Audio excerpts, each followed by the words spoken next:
मित्रांनो, हे बघा आपल्याला ना रानामध्ये फिरत असताना एक भोरंडी या पक्ष्याचा आपल्याला या ठिकाणी कोटा भेटलेले आणि त्या कोट्यामध्ये लहान लहान पिल्लं काढलेत. आणि मित्रांनो, पिल्लं काढल्यानंतर ना त्यांची आई बघा त्यांच्यासाठी ना तिने एवढा मोठा म्हणजे खाना आणला येतील त्यांनी किडा की त्यांचे बघा लहान एवढे लहान असून सुद्धा तो किती मोठा किडा खायला तयार झालेला आहे बघा.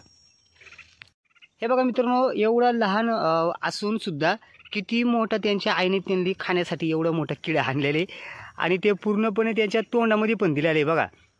तर आज आपण ह्या पक्षी आहे ना भोरिंडी पक्षीची ही पिल्लं आहेत बघा. एवढा लहान असताना सुद्धा त्यांनी एवढा मोठा किडा आणलाय आणि तो पक्षी खायला लागलाय बघा. अजून त्यांना पंख पण आले नाही तरी पण हा पक्षी आहे ना बघा किती मोठा किडा तो कसं खातोय.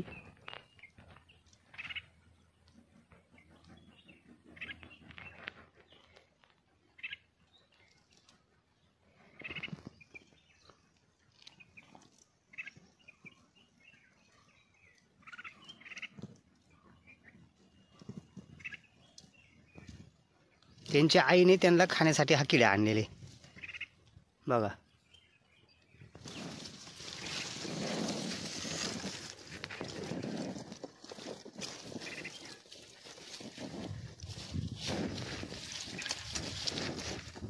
मित्रांनो, किडा मोठा असल्यामुळे ना या पक्ष्याला लहान आहे आणि तो खाता येत नाही त्याला. पण आपण काही करू शकत नाही कारण आपण हात पण लावू शकत नाही त्याला, कारण त्यांच्या आईने दिल्या म्हटल्यावर.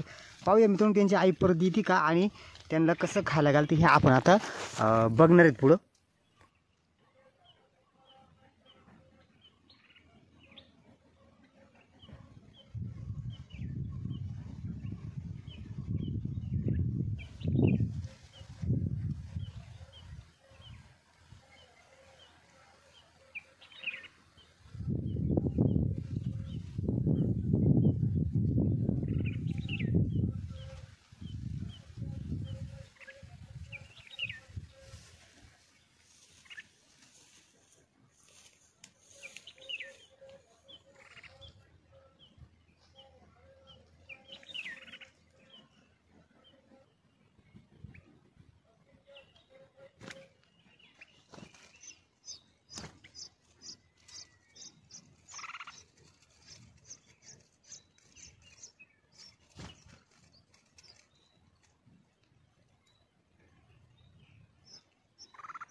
बघा मित्रांनो, जसं माणसाला सुद्धा एवढं ज्ञान नाही एवढं पक्ष्यांना सुद्धा ज्ञान आहे मित्रांनो.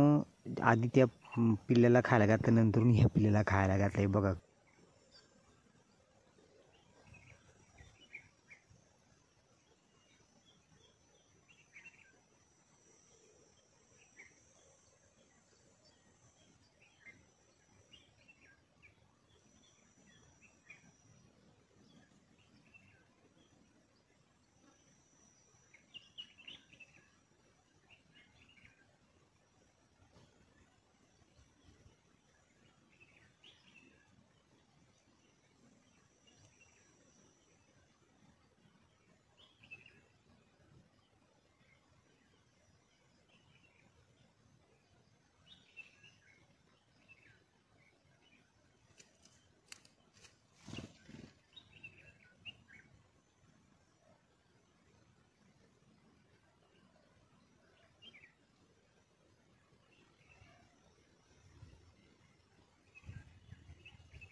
बघा मित्रांनो, एक फळ आणलेले आधी या पिल्लाच्या तोंडामध्ये ती थोडासा रस पिळते आणि या दुसऱ्या पिल्लाच्या पण तोंडामध्ये रस पिळते. बघा मित्रांनो, दोन्ही पिल्लांना थोडं थोडं वाटून दिले. आणि आता बघा तो जो पिल्लू आहे तो बघा ही जी बी आहे ती बी फेकून देतो बाहेर.